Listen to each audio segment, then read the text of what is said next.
Hello and welcome back to Community Dissection. I'm Bri Leever, your host, and today I'm joined by three awesome guests that I met from different corners of the community world. So I'm really excited for everyone to be here. Actually, we just talked about it. We're in, what did we say? 5 different continents, because Ilker is Holland with 2 continents over in Istanbul. So to introduce our guests, first we have Laure. Hi there. We're joined by Ilker. Hello, hello. And Tim. Hello, everyone. Awesome. So you can read their profiles and click on them in the show notes or video description. And today we are going to dive into the Circle community. So Circle has been a community platform, for me, the predominant community platform that I have built communities in. So I'm really familiar with it. Got connected to the actual customer community pretty early on. And it's changed a lot over the years, especially within the last 6 months. They've really amped up their stuff. So for purposes of this video, we're only going to show their public facing parts of the community, but then I will be able to speak to some of the things that you might not see until you are a customer. So keep in mind that what we are going to see today is designed, hopefully should be designed to help get new customers to Circle. So without further ado, let's dive in. For one of the first things we want to, so the first part of this is we always look at how easy is it to find the community. And so let me pull that up, Circle community. When you Google Circle community, the first thing that pops up is Circle. And I think it's this one. So this will just take you to Circle, the main Circle page. As soon as you click to showcase, that is inside of the Circle community. So this is not on their website. The only thing that's interesting is I don't see a core, any button here where you can actually join the Circle community. I don't think. Yeah, it's all just, so I think that's one modification that I would call out is if you're looking for the actual Circle community, it's hard to know that showcase is going to be the thing that takes you there. Am I missing something that you guys see here? Oh, here it is, I guess. Circle community. Yeah, I was going to say I saw the Circle community under there, but I do agree with you that, when you go to their company page, you would think that if the Circle community was going to be a driver for trying to get you familiar with the platform, that you should have that prominently above the fold on your site. Yes, I think that would be a good call. I'm really glad their SEO has improved. You used to type in Circle community and it was on page 3 of Google results. So I had to send everyone to Circle.so. So very pleased to see this is easier to find now. All right, so overall pretty easy to find this community. Let's dive in and read through this home. So welcome to the Circle community. This basically says you can only join if you are a customer after you've upgraded. Personal tour, find the spot here, knowledge base. Okay, so basically what's interesting about this is it makes it sound like the only way to see what's going on in here is to join. But then when you do click into the spaces, you do have access to several of the spaces. It's also interesting because my experience with Circle is primarily in private communities, and the way that this is public facing doesn't make it clear that that's even an option, which you might think would be helpful to know. Yes, right off the bat, if you're someone looking for, is this community platform right for us? And you see this, you might think, oh, my community has to be public. Yeah, I think in this what's new, it could be clearer, because you could even, sorry, not what's new, under this home pinned post, you might just read that post and think, oh, okay, I guess all of these spaces are closed. and I can't access them and just click out.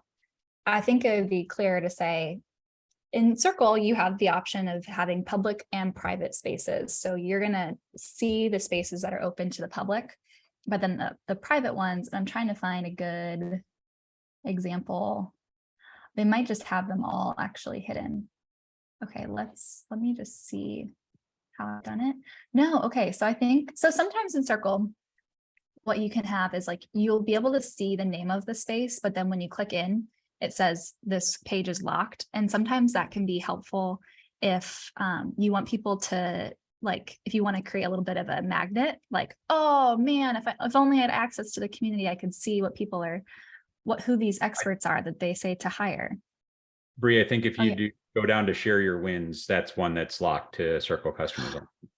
Thank you. Perfect. Yes, exactly. So I like one or two being like this. It's really discouraging when you are in a public community and like 19 of the spaces are locked and you're like, I don't even know which one is unlocked.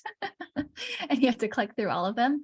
So I like how they did it. They only have a couple. It seems like most are open. Oh, no, sorry. Oh, all of the community ones are private. Perhaps this would be something that from a UI perspective could be more transparent. So, you know, what if from just looking at it, you knew that those were private channels for the community? It seems strange that you have to keep clicking on each one to really know that. Yeah, almost Yes. like a hidden lock, Lock. like right next to each one would be really nice, right? Like kind of like on my cable box, like if I don't subscribe to that channel, it's got like in the guide, it's got like a little lock next to it. I love I that. think I love that. For me, it's I think for me is one of the the interesting experiences, because I think between all of us, I've got the least experience with the Circle communities and in my dealings. So what I'm surprised is, of course, it's always difficult for a company like a community company like Circle to have their own communities, like a community inside a community.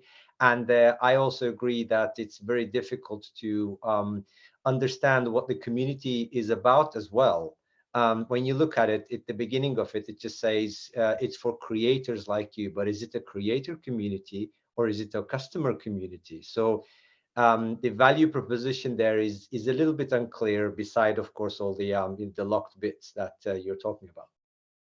I have a bit of a spiky perspective on this, because for me, one of the failures of most community platform tools is that they don't orient around the sort of core nature of community, which is the people and, what are the values that we're going to have here? What are our shared purpose and values? And I totally agree with what you just said, Ilker, that it's more like a bit more like an advertising space than it is you're coming into a community and you're going to get the benefits of community, and we understand community. And I think that it's sort of more of a metaphor of like, here's a space where you'll have your own marketing channels for things. It's different than community. I totally agree. And I was just going to say, let's just pull the cover right off of this and say, this is not community, this is marketing. In my mind, at least. And I think all of us have said that in our own way, but it doesn't feel like, if you're marketing to me, I don't feel like I'm entering a community. I just feel like I'm entering a channel where I'm going to be marketed to even more. I mean, it's okay for, of course, for any SaaS company to to do that. It's sort of valid. It's expected. At the end of the day, they're trying to gain more customers. I'm not talking about Circle, just anyone. But I don't know, Bri. In the format that we have here, we're also able to take a quick look at some other community splash pages just for comparison. I don't know if you do that already, but I like, for example, the value proposition of Spotify's community, for example. Of course, that's a B2C thing, but it's the value proposition is right, in your face as soon as you just go into the community pages.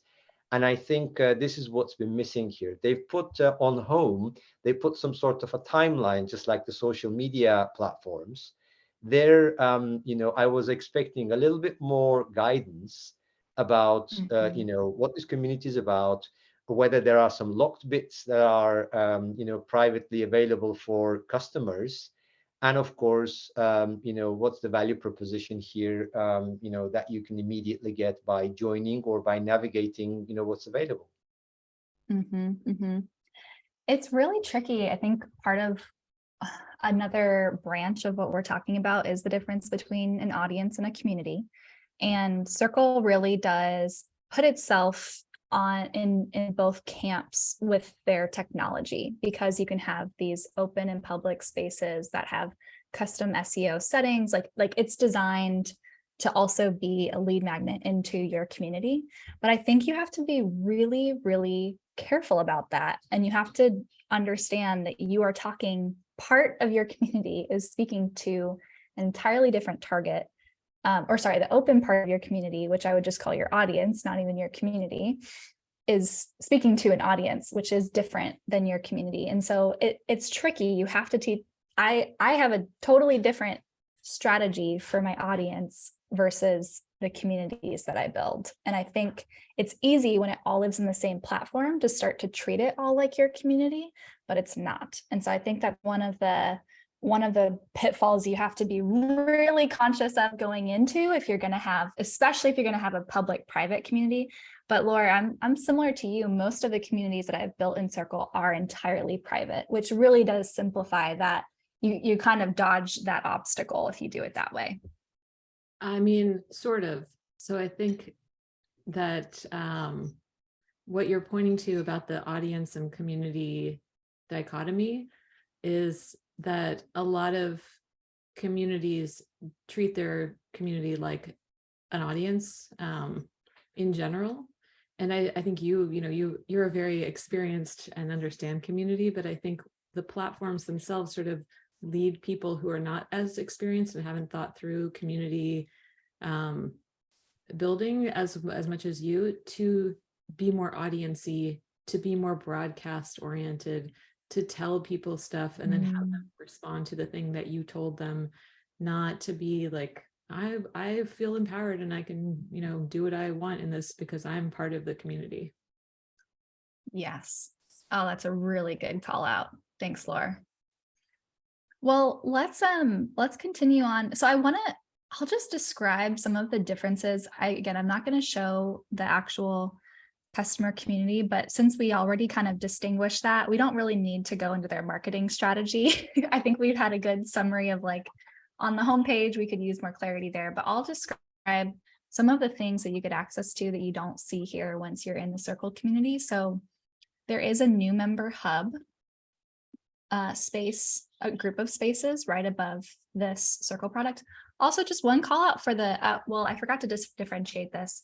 We are dissecting the actual community design, not the platform itself, but that will inevitably come up as we talk through it, because this is a community for the platform. One thing I do appreciate about Circle is like the simplicity of this left-hand toolbar and the customization within the spaces. I've always appreciated that design. Laure, you know way more about UI than I do, so I'd love your input on that. I'll just say that Circle has come a long way. I remember when I first used it and you couldn't scroll through the left sidebar. So you just, like, if anything was below there, you had to like keep moving the little toggles so that everything else would squish because you couldn't scroll. So yeah, Funny. It's better now. Good. Leaps and bounds. Okay, so we have a new member hub, and when we go into that in the actual customer community, it says welcome. There's a get started. There's quite a long pinned post at the top, and it has 3 sections: connect and engage, get the lay of the land, and give back. And each of those 3 sections has 3 call to actions under it. So kind of a total of 9 things to click through, which I think is too many, but that may just be my opinion. I know their community is so jam-packed now. I think that's one of the things that has been lost over the last several months as it has grown. It feels more like things just got kind of layered on without taking things off, which is just a natural evolution of community building. But I think you really do have to go back in and prune things consistently in order to not make it confusing. Yeah, I think what you're pointing to, and I won't talk all the time, but is the idea of a member journey. With when you start scaling a large community in a platform, it becomes very difficult to not focus just on the new people all the time and like providing them everything, and then not having much of a journey that's clear in, you know, for everyone else. I think that's a miss. It's a great point. I see some real great opportunities for anyone listening, you know, whoever, hopefully, you know, someone with, you know, some decision power or, you know, some consideration power listens to this. But very, very quickly, there's some very quick, you know, wins and housekeeping that can be done here to make this more intuitive, especially for novices like me, in terms of this platform, of course. For example, you could just, you know, change things like welcome to the Circle community portal, because this is not the community you're actually accessing here, but it's just a portal. On the left-hand side, you can see the different sections, such as the product and the community and the Learn with Circle. So on the community bit, everything is locked with the exception of how I've done it and hire an expert. Imagine moving those underneath Learn with Circle, because that is the bit of the portal that is, you know, directing you towards knowing more about or being able to use Circle better. So those are sort of public resources. And you can hire an expert just underneath leveling up with experts on the Learning with Circle, because that's a natural journey. So just by doing this, you're able to sort of you know, separate the public resources with the private resources, because it looks like everything that is concerning a community are gated for customers, which is okay. But right now there's a confusion because there's bits that are locked, there's bits that are unlocked. So at some point, you know, you're risking, you know, someone giving up.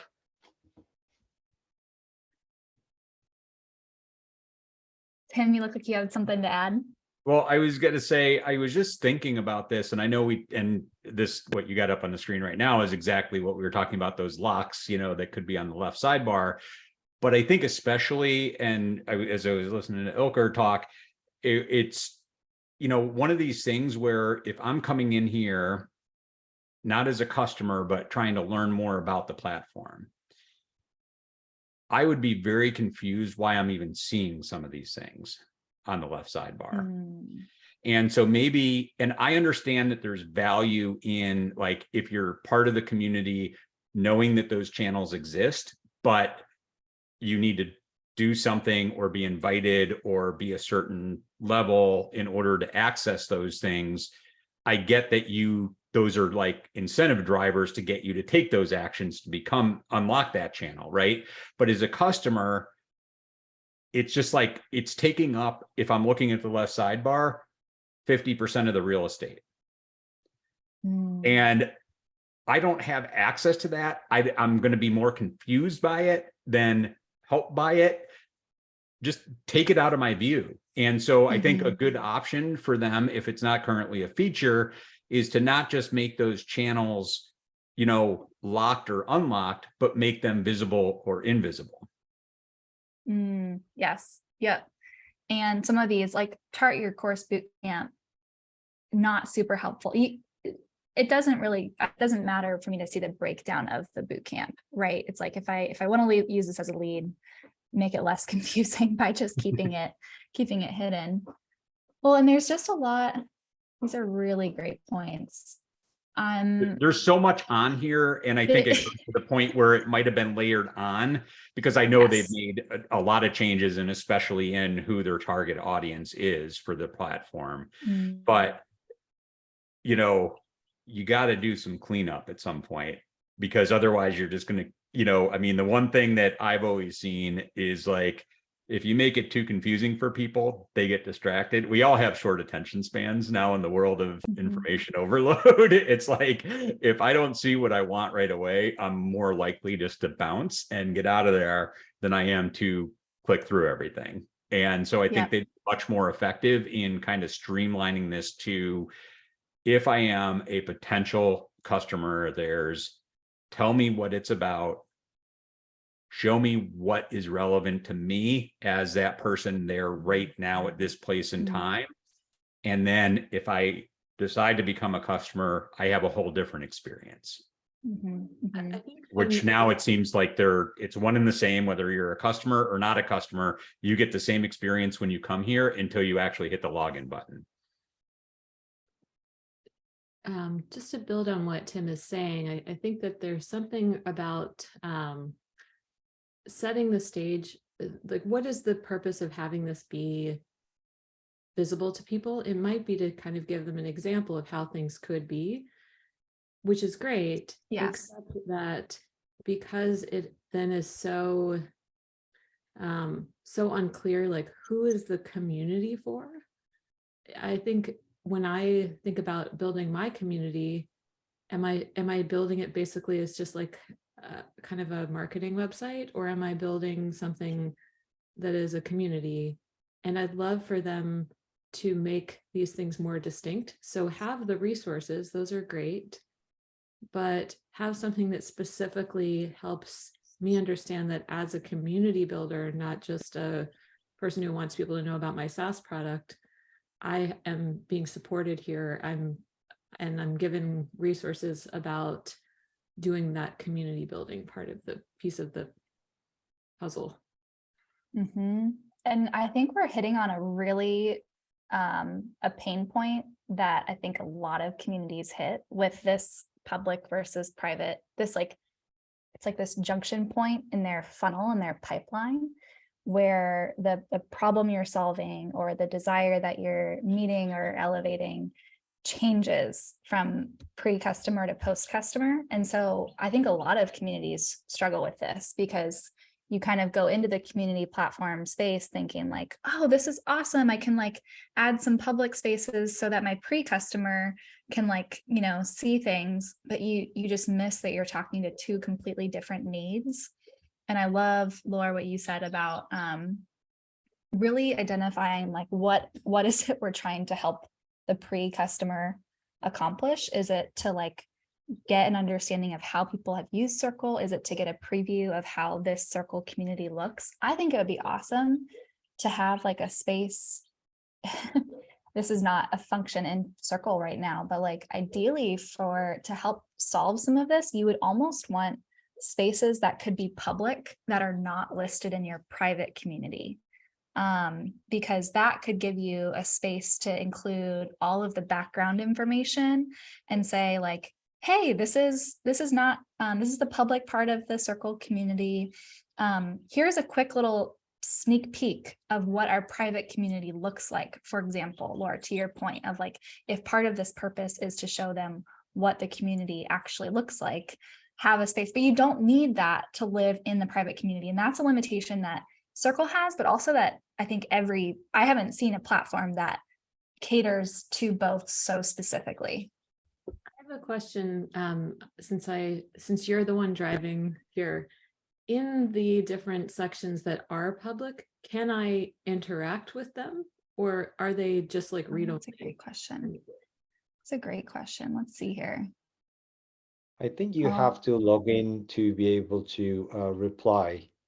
And that was, and you can see actually at the bottom of each conversation, especially on the left-hand side, where you have, things like, some things like leveling up with experts and how I've done it bits. Mm-hmm. Yeah, and I'm not sure. I have so many different Circle accounts. I'm nervous to log in and it like log me into the actual community. So I'm not sure if when you log in, if it would. What you're pointing to is that it is, in fact, this is all for only the community from an interaction standpoint. So it is Yes. a very ambiguous state of like, well, this is really for new people, but you can only engage with it if you're not a new person. Yes, which is like, fundamentally, I just like can't, this is like why social media bothers me so much. It's like you put, it's kind of like, you guys know Brene Brown's like Man in the Arena, or it's Theodore Roosevelt's like Daring Greatly, Man in the Arena thing. community sometimes feels like that. Like it's like there's these people in the arena who are like creating and collaborating and like doing this hard work. And then we just like, we put in spectator seats and it feels so unsafe. All of a sudden you're like, I don't want everyone to be able to see this. Sometimes I do, but I think like in it online, it's just, that's why it's so much trickier online, because you can just like very sneakily put in like spectator seats for 2,000 people, and like no one in the arena now knows that their work is like visible to thousands of people. So I don't know, it's just a little bit of a tangent, but gives me that feeling. I 100% agree that the 1%, the 1% rule is such a terrible side effect of the way that we've built social media, and that 1% rule being 1% of people who are actually actively contributing, and then 90% of people who are literally just like lurking. Yeah. And how is that not a problem? It's so interesting that we kind of have this idea of like, well, let's just get more people, but the more people that you have without building any trust just basically means that you're creating a social media where people now are like, I better not say things because other people might judge it and I don't really know them, and so I don't know if it's okay, and just has a chilling effect. This taps in. Tim and I have a debate where we're going to go at it about lurkers next week. Laure, I need you by my side in this. Well, it was interesting. I just did something. I went to just Circle's website. And I know you did that when you were first looking, Bri, but if I look and I go down and I look at their knowledge, knowledge base, right? Oh, yeah. It is the same link that if I'm on the community page, navigates to that same page. What I'm observing here is that Circle's using their platform for a lot of different purposes. I don't see the Circle community for non-customers. I don't think there is one. I think that they would be much better having their main page as being their landing page with their knowledge resource, with everything that you can get if you're a non-customer on there, and give more examples of the community instead of bringing them to this community page where you don't have access to anything else that you can't get off of the main page.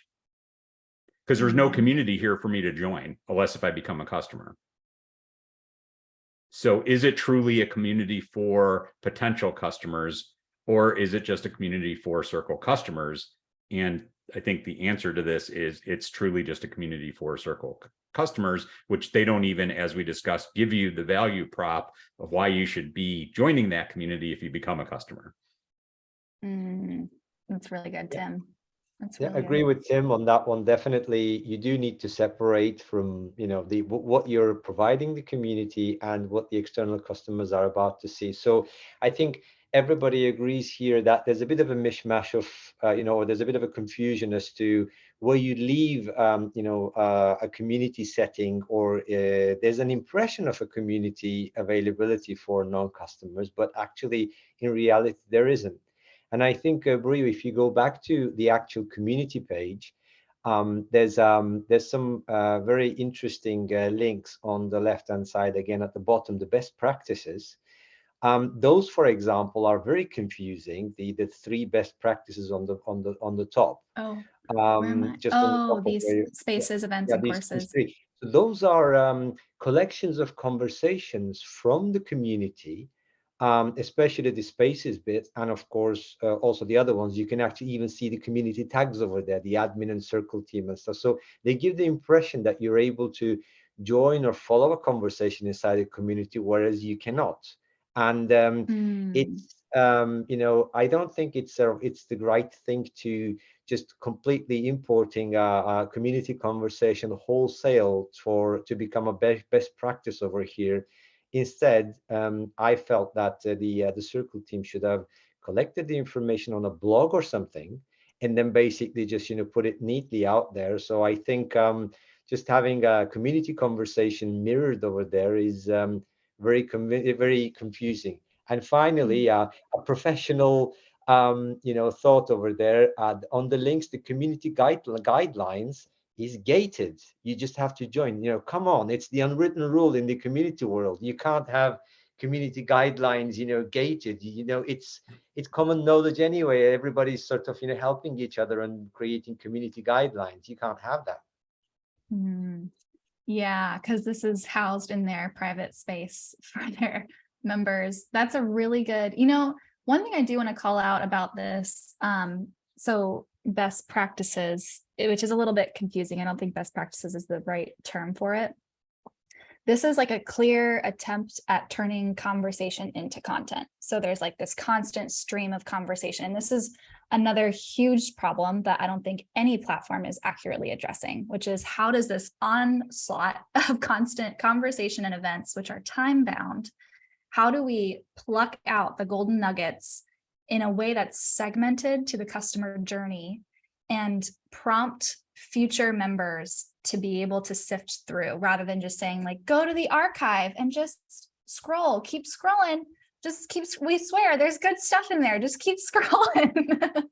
So I think this is an attempt at solving that, of saying like, here are like kind of the best of the best, but it's not immediately clear, and it still requires a good amount of sifting.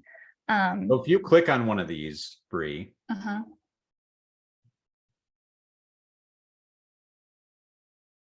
now try navigating on the left sidebar. What do you mean? Oh, it wasn't working for me when I was there. It's like kept me in the courses panel. And I had to go back to the home on the top of the left sidebar in order to get my navigation to work again. I don't know, maybe it's just on my computer or something, but it was just like so strange to me. It was like some kind of it might be a bug just in with my browser or something, but I'm just like, it just doesn't seem like, I mean, from a non-customer yet, if I'm exploring here, it really is clunky as far as how I'm navigating and what I have access to is all I'm trying to get to. You weren't able to replicate what I'm saying, but it was a really clunky thing. And I still see now up at the top, it says home and courses underneath, right? Because that was the last place I went to. Oh yeah. Yes. So the navigation changed for me now. The navigation was the Achilles heel of Circle for me in the past.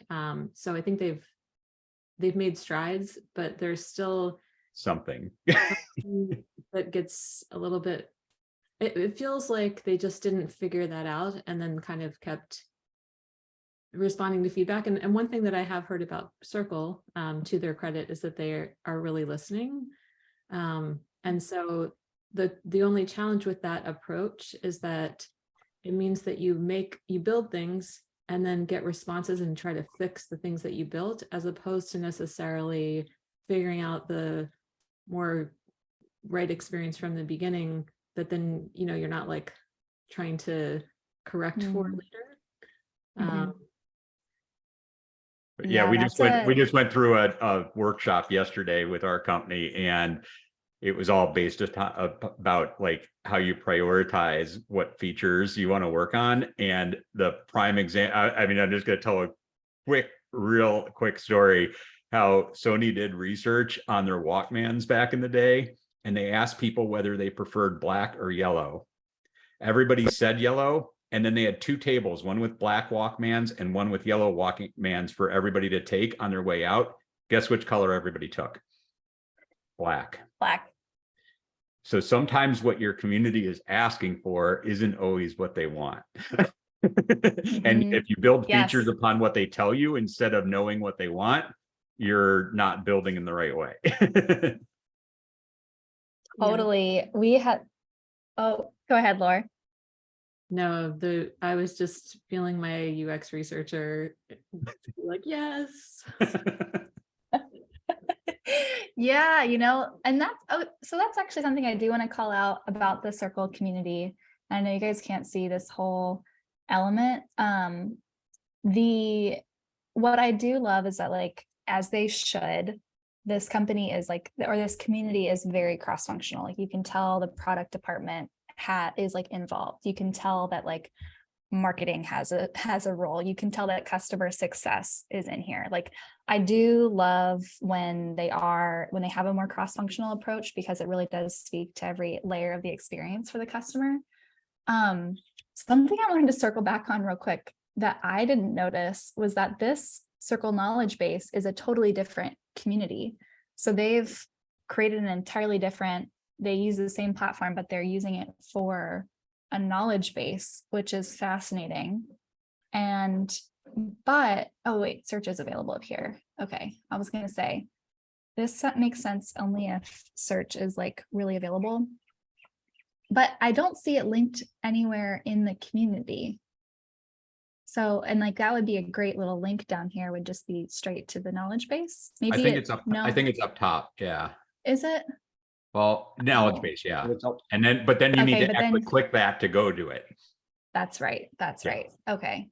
Interesting. Also, another missed opportunity there, on the bottom of it. I know this is details, but it's, imagine you're using Circle as a customer or, user, and then you have a problem. So we always talk about, these communities being placed as extensions of support, all these support communities as well. So let's leave that to one side. And turns out that, of course, your first port of call is the knowledge base. The contact support bit on the bottom, don't click on it, because if you click, it actually opens up your email client. Oh, It's actually an email address, so it won't actually take you to a page, which is, again, is a bit of a question mark in 2023. Because of course, imagine, you're supposed to have hundreds and hundreds of customers. So instead of, let's say, like a live chat or a page through which you can actually see, or maybe that support page or that support link could have taken you to the knowledge base first, so that you can actually solve your problem. Or if there was a support community, it could have taken you there. And right. and then again, the contact support bit, or the link, or the the journey, doesn't exist in the knowledge base. So imagine you're actually sitting in the knowledge base trying to solve your problem. You can't fix it, and you can't contact support. You have to go back to the main page, and it really is not logical. Or, I'm very sorry, Circle, but it doesn't work like that, in my opinion. I'm sure Laure's just going, as a UX person, yes, and that sort of thing, because this is I would have expected. I just tweeted something in a totally different context, but I just quoted somebody that said that's not logical. It said, who said humans were logical? At least it just goes into it's the sort of cadence, it's the sort of the waterfall you have in your mind. It's like, I've tried to sort out the problem. The next stage, let's contact these people, see if they can solve it, sort of thing. I think that in community in general, information architecture is often, something that comes as an afterthought, perhaps, because what happens is, and this is so natural, you create a thing and you're not really sure like where people are going to go, and then they go in certain places, and so you kind of change things around to reflect that, but then you've totally forgotten about what the experience is like for other people. I just want to throw in a little like opinion piece here, that I think going back to like, who is this for, is really important. And I think it's a really important thing for communities, that I want to, communities really are about people who are going to come together for a reason. And the way that this is structured, it would be really helpful to have a little bit more clue of like, who are the people who are going to be in this community. And I say this partly because I think, here's my opinion part of this. I think that when you're talking about business communities, that those communities should live in the product organization and not be part of marketing or customer support.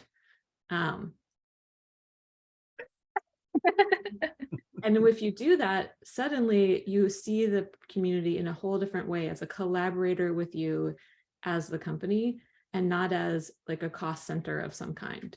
And that, I think, reframing your thinking about that in general could be very meaningful for a lot of people building business communities. I love that. And we did a collaborative resource a couple months ago on where should community live in your organization, and did like kind of case studies and examples for each department. So I'm going to save my hot take for later, Laure. I'll let you drop the mic there.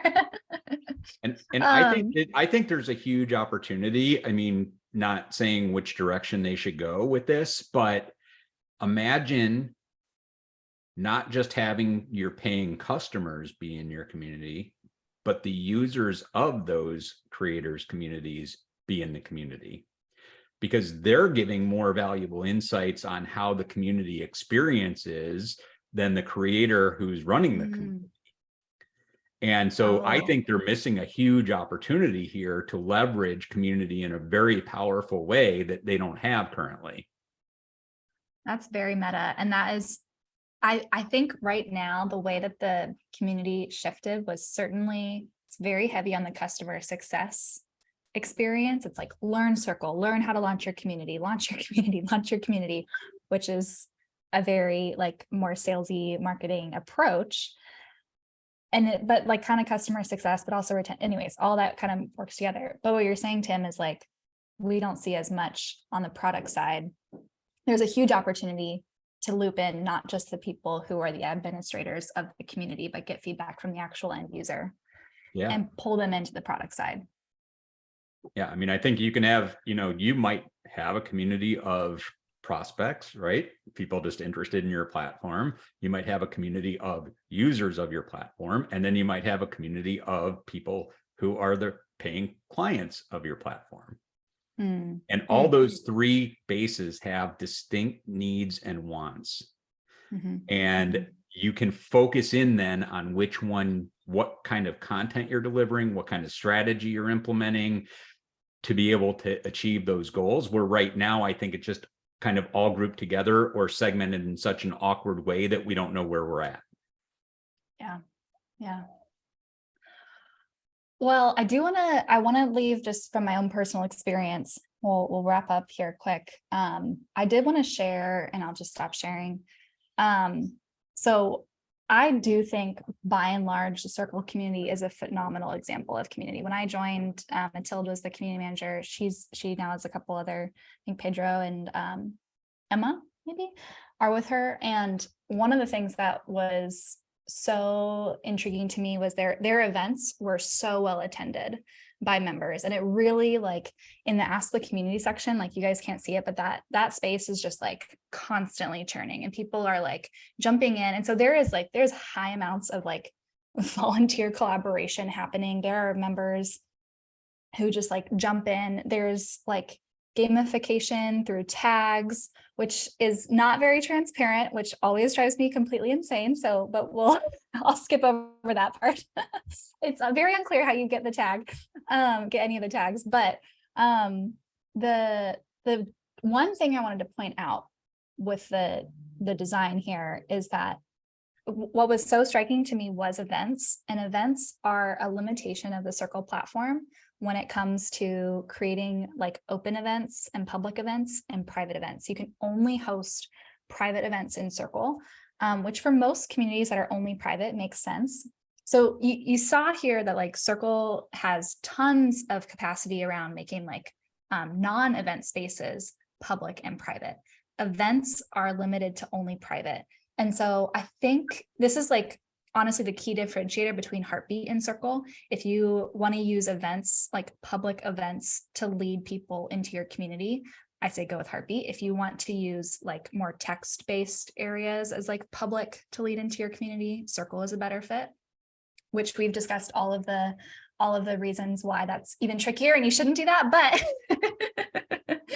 I think it's a miss functionally, like with the actual platform, but it's a miss because what I saw and what was so striking to me about the community was the energy in the events that were hosted.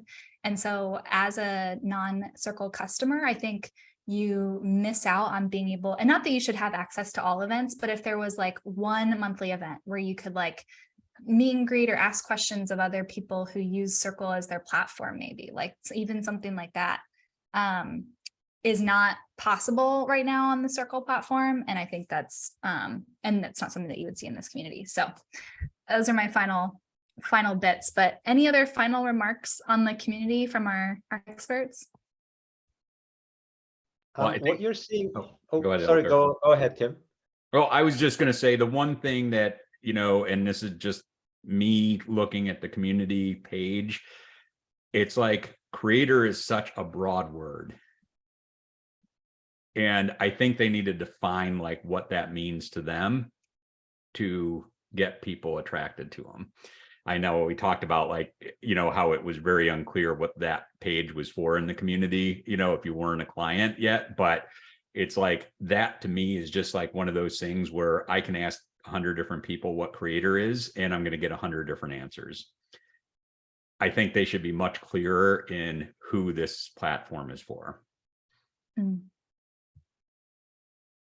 I feel like you just stole Laure's parting words.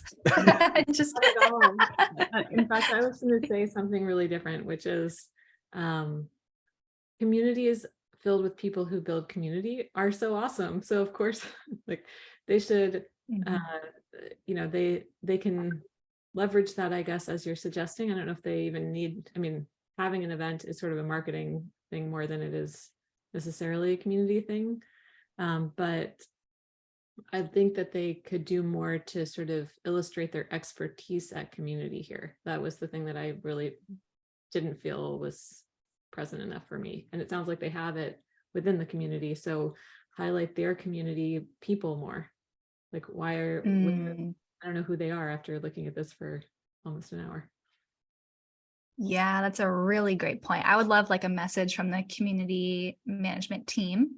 And they like even giving like a little bit of like their like an intro video and like some of their thought process in designing the Circle community. That would be so cool. I was just going to add, you know, some great points here. I was just saying that as one of the as someone who's just looking at the first the Circle product and community for the first time, really yesterday and today. Certainly, I take your words, Bri, that, you know, probably it's a great platform. It's a thriving community of, you know, customers, and there's a lot of things going on. But looking at the shop front, so to speak, we see lots of confusion. There's some mixed messages, you know, and certainly not enough underlining of, you know, Circle being such a competent and a great community platform and a gathering of customers, which you know, we can say from the industry, it cannot be said for many other, you know, platforms. They're, you know, some of them are really painful to use as well. So understanding that, you know, Circle is a great place. I don't think this experience is making it 100% justice, and it could be presented in a neater way, so to speak. You know, some constructive and, you know, heartfelt criticisms over there. That's great. You guys, thank you so much for sharing your time. This was, or you all, this was really a delight for me to get to. I'm so biased because I really do love the Circle community. So it was really good to have some opinions in here to help tear it to pieces a little bit. I like to say at the end, like for anybody on the Circle team who's watching this, we hope that you take any feedback with the spirit of generosity and curiosity that we intend. We're all community builders. We all know exactly how hard it is, and we all know that we are only skimming the surface of all of the layers that you all have to engage with in order to build the community. So but it's really fun for us to judge things from like our very high place of not having to deal with that in the day-to-day. So we just kindly share this dissection with the world, and thank you all for joining us. We'll catch you next time.